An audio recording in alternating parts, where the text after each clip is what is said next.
주님께서 여러분과 함께 마테오가 전한 거룩한 복음입니다. 그때 예수님께서 갈릴레아 호숫가를 가셨다. 그리고 산에 오르시어 거기에 자리를 잡고 앉으셨다.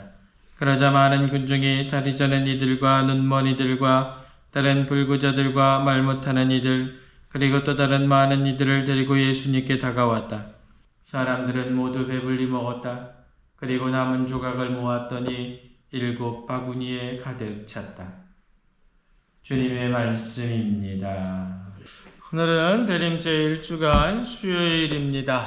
대림식이 크게 전례의 성격상 두 부분으로 나누어지지요. 우리가 보면은 여러분들 대림시기에 미사 전례할 때 감사성 외우는 부분이 두 단계로 나눠져 있어 첫 번째 거는 17일까지, 그 17일 이후부터 이제 두 번째 이렇게 나눠지는데, 전반부의 대림 시기는 일반적으로 다시 오실 예수 그리스도를 기다리면서 그 기다림의 의미 깨어서 기다려야 된다라고 초대를 합니다. 그리고 이제 후반부에 가면 우리에게 이제 다가오시는 아기 예수님께 우리의 시선을 어떻게 고정시켜야 되는지에 대해서 이야기를 합니다. 그러면서 전례력은 이 전반기에 우리가 깨어 기다려야 하는 모습을 알려주기 위해 독서의 말씀을 주로 이사야서의 말씀으로 놓습니다.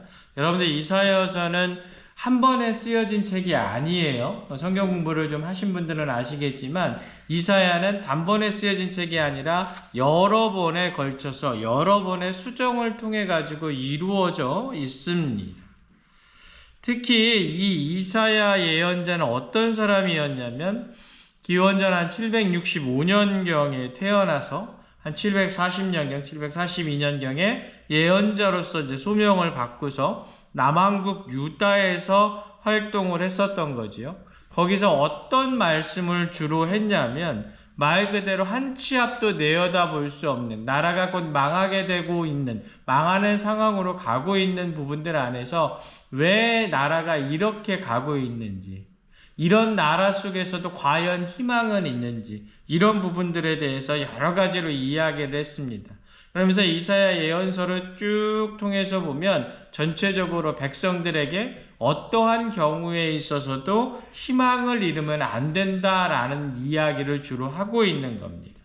우리가 아기 예수님을 깨어 기다리고 있는 것, 우리 신앙인들은 누구에게 희망을 겁니까? 예수 그리스도께 희망을 걸죠. 말 그대로 그 희망을 건다라는 사실 자체가 단순히 난 예수님 믿습니다, 나 하나님 믿습니다 라고 그냥 이야기하는 것이 아니라 진정으로 아기 예수님께서 세상에 오신 그 의미를 우리가 스스로 깨어서 그것을 바라보고 실천하려고 노력하는 어떤 모습들, 그것이 있을 때 우리가 그 아기 예수님께 희망을 건다라고 제대로 이야기를 할 수 있는 겁니다. 그래서 우리가 대림 시기 동안 대림 시기를 방금 얘기한 대로 전반부로 나눠서 본다면 과연 나에게 오실 아기 예수님을 나는 어떠한 모습으로 맞이할 수 있는가를 바라보고 그래서 내 그 모습 안에서 어떻게 내가 깨어 있을 것인가를 다짐하고 살펴보아야 된다라는 뜻입니다. 이해가 되세요? 얼굴 표정은 다 이해가 안 되는 표정이에요. 제가 제주도에 안식년을 좀 제주도에 자주 있었었는데 어느 날 바다에 들어갔다 나와 샤워를 하는데 거울을 보니까 좀 아닌 것 같은 거예요. 그래가지고 제가 생각을 했죠. 단식을 해야겠다. 단식을 해야겠다. 여러분들 여자의 자존심은 뭡니까? 네? 여자의 자존심이 뭐예요? 단식을 해야겠다 생각하고 제가 한 달 동안 단식을 했어요. 성공을 했겠습니까? 성공을 못 했겠습니까? 단식을 하면서 제가 15kg씩 걸었습니다. 하루에. 거의 15kg. 네, 15kg씩 걸어가지고요. 몇 킬로를 뺐냐면 12kg를 뺐어요. 네, 그때 제가 느꼈죠. 남자의 자존심은 몸매구나.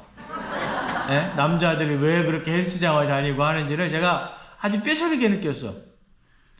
그런데 걸어 다니잖아요. 이렇게 걸어 다니면 이제 숙소에서부터 쫙 나와가지고 바닷가로 저쪽으로 쫙 가지고 이렇게 쫙 넓게 돌아요. 그러면 거의 한 저녁에 한 2시간 반 감귤밭 사이를 막 지나가면 2시간 반, 3시간 걸어야 돼요. 걷다 보면 주변에 맛있는 게 얼마나 많이 보이는지 몰라요. 막 한치 막 돌아다니고 수족관에 하얀 거 보고 있으면 저 한 마리만 딱 먹었으면 얼마나 좋을까. 지나가다 막 양념갈비 막 굽는 내가 끝나고 내 단식 끝나고 나면 내가 저걸 제일 처음 먹으리라 막 다짐을 하면서 단식이 딱 끝났잖아요. 여러분들이 지금 상상을 잘 못하시는 것 같은데 그런 적이 있었다고요. 네? 그래서 제가 끝나고 이제 단식이 끝나고 제일 먼저 갔죠. 양념갈비집에. 얼마나 그 세상에서 그렇게 맛있는 게 없어요. 그렇죠? 그래서 제가 걸어다니면서 요집을 이렇게 잘 이렇게 받아놨지. 그래서 제가 그 집을 한 군데씩 이렇게 가면서 이렇게 먹었죠. 너무 맛있어요. 예전에는 별로 그냥 먹으러 가면 그래요. 소주 한 잔해 하면서 먹던 그런 음식이었는데 그때는 얼마나 그렇게 맛있는지 모릅니다. 근데 어느 순간에가 제가 이렇게 곰곰이 혼자 이렇게 먹다 보니까 주변을 혼자 먹으니까 누구랑 같이 먹는 게 아니죠. 혼자 먹으니까 이렇게 뚜리먼 하면서 먹게 되잖아요. 근데 그러다 보니까 여러 가지 생각이 납니다. 저는 하도 먹어서 말 그대로 그 영양 과다로 인해서 일부러 단식을 한 건데 반대의 경우도 있을 거 아니에요. 그렇죠? 그렇지 않습니까? 나는 단식 끝나고 말 그대로 내가 진짜 먹고 싶은가 정말 먹어봐야지 하고서 그냥 아무데나 원할 때 내가 원 없이 가서 그냥 먹을 수 있는 상황이 되니까 그렇게 하고 있지만 그와 반대인 사람들도 분명히 있을 것 같다.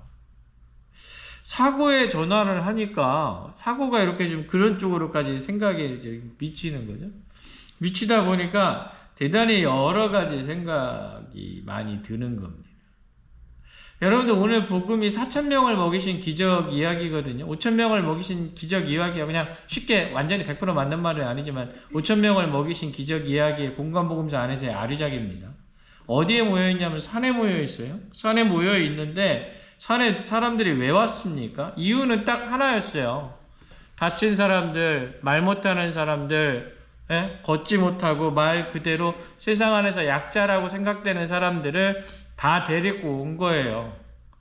뭐냐면 이유는 하나야. 하느님 나라도 아니었고 말 그대로 예수님한테 얻고자 하는 것은 딱 하나였어요. 말 못하는 사람은 말하면 좋겠고 말 그대로 걷지 못하는 사람은 걸었으면 좋겠고 그런 목적의 하나의 부분이었다는 거죠.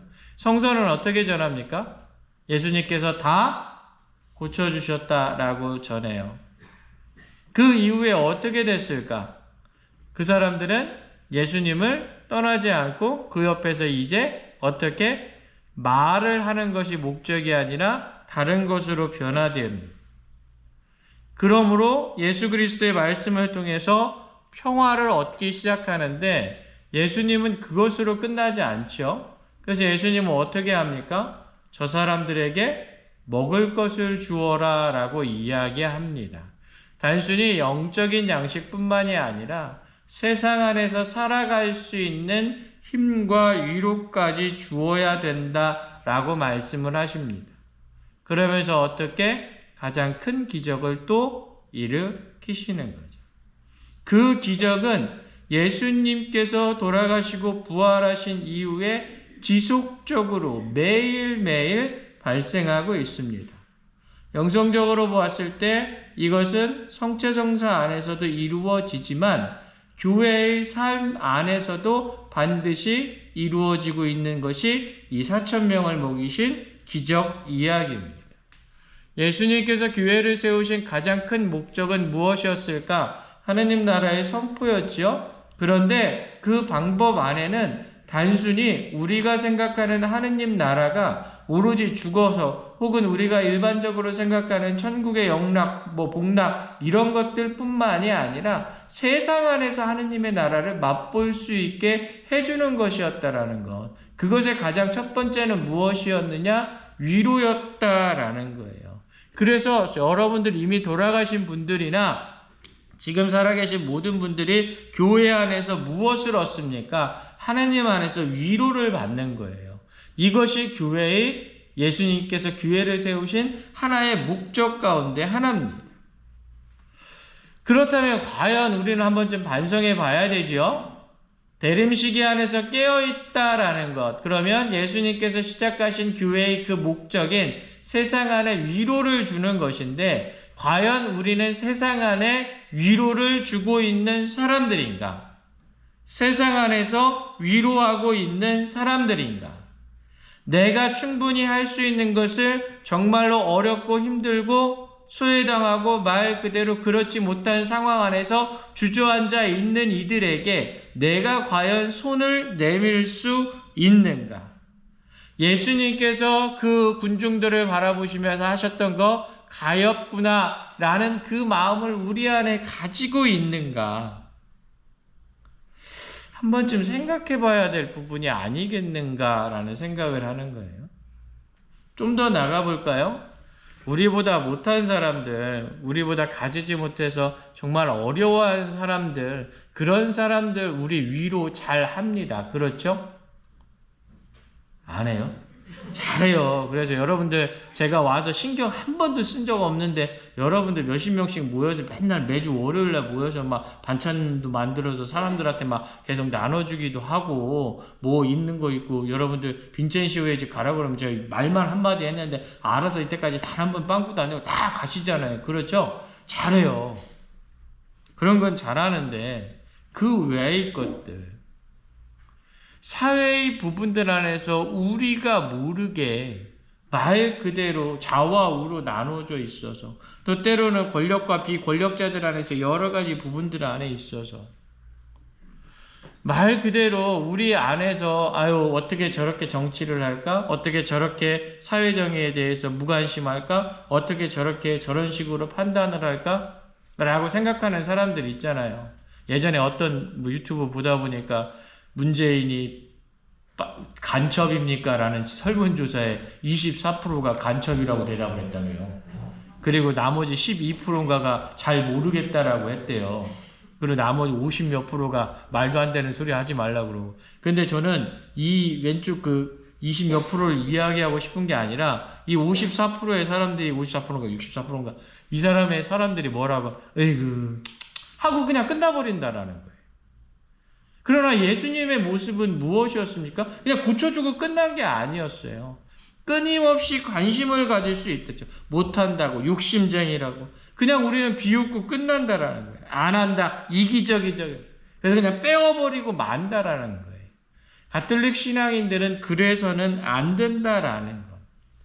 그런 모습까지도 받아 안고 어떻게 해서 하느님의 정의, 하느님의 사랑, 하느님의 모습들 알려주기 위해서 내가 노력해야 된다라는 거죠.